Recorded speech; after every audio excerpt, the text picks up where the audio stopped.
ತಾನೊಂದು ಬಗೆದರೆ ದೈವವೊಂದು ಬಗೆಯಿತು ಅನ್ನೋ ಮಾತಿದೆ. ಅಂದ್ರೆ ಯಾವುದೇ ವ್ಯಕ್ತಿ ತಾನು ಹಾಗೆ ಮಾಡಬೇಕು, ಹೀಗೆ ಮಾಡಬೇಕು ಅಂತ ಏನೇ ಕನಸು ಕಂಡಿದ್ರು ಕೆಲವೊಮ್ಮೆ ವಿಧಿಯ ಲೆಕ್ಕಾಚಾರಗಳು ಬೇರೆಯೇ ಆಗಿರುತ್ತವೆ. ಅನೇಕ ಸಲ ಆ ವ್ಯಕ್ತಿ ಮಾಡಿದ ಸ್ವಯಂಕೃತ ಅಪರಾಧದ ಫಲವೇ ಆತನ ಪಾಲಿಗೆ ಶಾಪವಾಗಿ ಕಾಡುತ್ತೆ. ಹೀಗಾಗಿ ವಿಧಿಯ ಆಟಕ್ಕೆ ಎಷ್ಟೋ ಸಾಮ್ರಾಜ್ಯ ಕಡೆ ಪತನವಾಗಿರೋ ಉದಾಹರಣೆಗಳಿದೆ. ಎಷ್ಟೋ ಕಡೆ ನೂರಾರು ಸಾವಿರಾರು ಕೋಟಿ ಸಾಮ್ರಾಜ್ಯಕ್ಕೆ ವಾರಸುದಾರರೇ ಇಲ್ಲದ ಸ್ಥಿತಿಯು ಸೃಷ್ಟಿಯಾಗಿರುವುದು ಕೂಡ ಇದೆ. ಈಗ ಭಾರತದ ಬಿಲಿಯನೇರ್ ಉದ್ಯಮಿಯ ಪಾಲಿಗೂ ಇಂತಹದೇ ಪರಿಸ್ಥಿತಿ ಸೃಷ್ಟಿಯಾಗಿದೆ.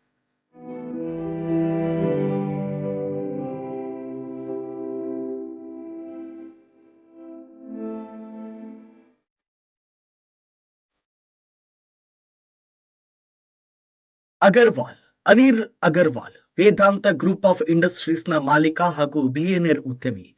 ಪ್ರಸ್ತುತ ಅನಿಲ್ ಅಗರ್ವಾಲ್ ವೇದಾಂತ ರಿಸೋರ್ಸ್‌ನ ಸ್ಥಾಪಕ ಅಧ್ಯಕ್ಷರಾಗಿದ್ದಾರೆ. 1976ರಲ್ಲಿ ಅನಿಲ್ ಅಗರ್ವಾಲ್ ಸ್ಥಾಪಿಸಿದಂತಹ ವೇದಾಂತ ರಿಸೋರ್ಸಸ್ ಇಂದು ಭಾರತದಲ್ಲಿ ಒಂದು ದೈತ್ಯ ಕಂಪನಿಯಾಗಿ ಬೆಳೆದಿದೆ. ಆರಂಭದಲ್ಲಿ ಒಂದು ಸಣ್ಣ ಕೇಬಲ್ ಕಂಪನಿಯಾಗಿದ್ದಂತ ವೇದಾಂತ ಗ್ರೂಪ್ ಇಂದು ಹೆಮ್ಮರವಾಗಿ ಬೆಳೆದಿದೆ. ತಮ್ಮ ತಂದೆಯೊಂದಿಗೆ ಬಹಳ ಚಿಕ್ಕ ವಯಸ್ಸಿನಲ್ಲೇ ಅನಿಲ್ ಅಗರ್ವಾಲ್ ಕೈಗಾರಿಕಾ ಜಗತ್ತನ್ನ ಪ್ರವೇಶಿಸಿದ್ರು. ಇಂದು ವೇದಾಂತ ಗ್ರೂಪ್ ಆಫ್ ಕಂಪನೀಸ್ ಲೋಹಗಳು, ಗಣಿಗಾರಿಕೆ, ಇಂಧನ, ತೈಲ ಕ್ಷೇತ್ರ ಸೇರಿದಂತೆ ಇಂದು ಅನೇಕ ಕ್ಷೇತ್ರಗಳಿಗೆ ವಿಸ್ತರಿಸಿದೆ. ಫೋರ್ಬಾ ಪ್ರಕಾರ ಅನಿಲ್ ಅಗರ್ವಾಲ್ $3 ಬಿಲಿಯನ್ ಅಂದ್ರೆ ಸುಮಾರು 27,000 ಕೋಟಿ ರೂಪಾಯಿ ಆಸ್ತಿ ಹೊಂದಿದ್ದಾರೆ. ಇಂತಹ ಸಾಮ್ರಾಜ್ಯಾಧಿಪತಿಗೆ ಈಗ ಬರಸಿಡಿಲಿನಂತ ಆಘಾತವೊಂದು ಎದುರಾಗಿದೆ.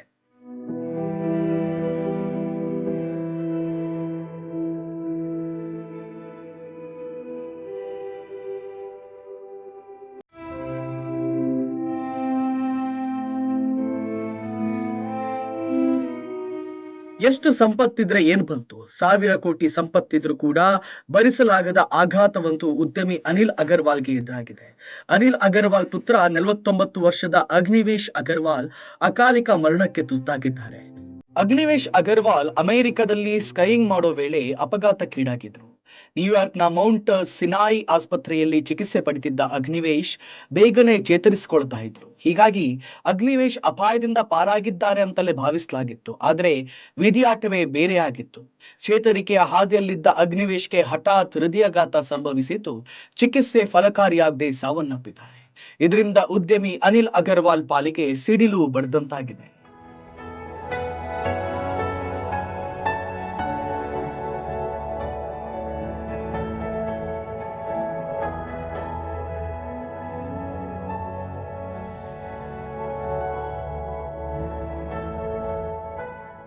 ವೇದಾಂತ ರಿಸೋರ್ಸ್‌ನ ಲಿಮಿಟೆಡ್‌ನ ಅಧ್ಯಕ್ಷ ಅನಿಲ್ ಅಗರ್ವಾಲ್ ತಮ್ಮ ಜೀವನದ ಅತ್ಯಂತ ಕಠಿಣ ಸಮಯದಲ್ಲಿ ಮಹತ್ವದ ನಿರ್ಧಾರವೊಂದನ್ನು ಪ್ರಕಟಿಸಿದ್ದಾರೆ.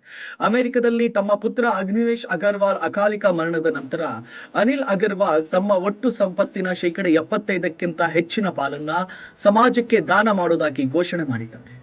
ಫೋರ್ಬ್ ಪ್ರಕಾರ ಅನಿಲ್ ಅಗರ್ವಾಲ್ $3 ಬಿಲಿಯನ್ ಅಂದ್ರೆ ಸುಮಾರು 27,000 ಕೋಟಿ ರೂಪಾಯಿ ಆಸ್ತಿ ಹೊಂದಿದ್ದಾರೆ. ಆ ಆಸ್ತಿಯಲ್ಲಿ ಸುಮಾರು 20,000 ಕೋಟಿ ರೂಪಾಯಿಗಳನ್ನ ದಾನ ನೀಡೋದಾಗಿ ಹೇಳಿದ್ದಾರೆ.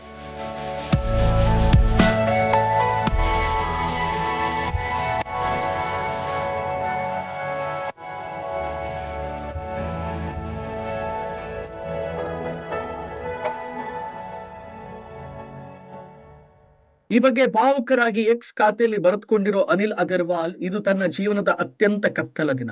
ತಂದೆಯೊಬ್ಬ ತನ್ನ ಮಗನಿಗೆ ಅಂತಿಮ ವಿದಾಯ ಹೇಳೋ ನೋವನ್ನ ಪದಗಳಿಗೆ ವಿವರಿಸೋಕೆ ಸಾಧ್ಯವಿಲ್ಲ.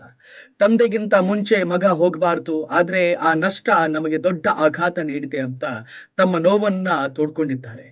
ಅಗ್ನಿವೇಶ್ ಸದಾ ಭಾರತದ ಅಭಿವೃದ್ಧಿಯ ಬಗ್ಗೆ ಕನಸು ಕಾಣ್ತಾ ಇದ್ರು ಅಂತ ಇದೇ ವೇಳೆ ಎಂದು ಅನಿಲ್ ಅಗರ್ವಾಲ್ ಸ್ಮರಿಸಿದ್ದಾರೆ.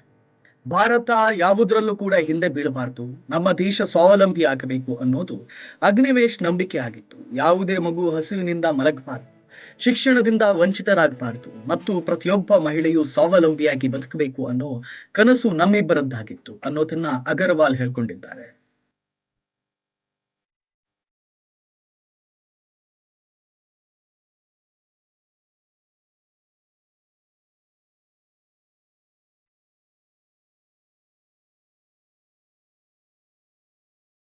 ಪುತ್ರ ಶೋಕಂ ನಿರಂತರಂ ಅನ್ನೋ ಮಾತಿದೆ. ತಾವು ಬದುಕಿದ್ದಾಗಲೇ ತಮ್ಮ ಪುತ್ರನನ್ನ ಕಳೆದುಕೊಂಡವರ ನೋವನ್ನ ವಿವರಿಸೋಕೆ ಸಾಧ್ಯವೇ ಇಲ್ಲ. ಅಂತಹ ತಂದೆ ತಾಯಿಗಳು ಕಳೆದುಕೊಂಡಿರೋ ತಮ್ಮ ಪುತ್ರನನ್ನ ಮರಳಿ ಪಡೆಯೋದು ಸಾಧ್ಯವಿಲ್ಲ. ಹಾಗಾಗಿ ಅವರು ಬದುಕಿರೋವರೆಗೂ ಆ ನೋವು ಅವರನ್ನ ಇಂಚು ಇಂಚಾಗಿ ಕೊಲ್ಲುತ್ತಲೇ ಇರುತ್ತೆ. ಈಗ ಬಹುಕೋಟಿ ಉದ್ಯಮಿ ಅನಿಲ್ ಅಗರ್ವಾಲ್ ವಿಷಯದಲ್ಲೂ ಕೂಡ ಹೀಗೆ ಆಗಿದೆ. ಈ ಕಾರಣಕ್ಕಾಗಿ ತಾವು ಗಳಿಸಿದ ಸಂಪತ್ತಿನಲ್ಲಿ ಮುಕ್ಕಾಲು ಭಾಗವನ್ನ ಸಮಾಜಕ್ಕೆ ಹಿಂತಿರುಗಿಸುವುದಾಗಿ ಈ ಹಿಂದೆ ಮಗನಿಗೆ ಮಾತು ಕೊಟ್ಟಿದ್ದೆ. ಈಗ ಮಗನ ಅಗಾಲಿಕೆಯ ನಂತರ ತಾನು ಆ ಮಾತಿಗೆ ಬದ್ಧ ಎಂದಿರೋ ಅನಿಲ್ ಅಗರ್ವಾಲ್ ಇನ್ಮುಂದೆ ತಾವು ಇನ್ನೂ ಸರಳ ಜೀವನವನ್ನ ನಡೆಸೋದಾಗಿ ಘೋಷಿಸಿದ್ದಾರೆ.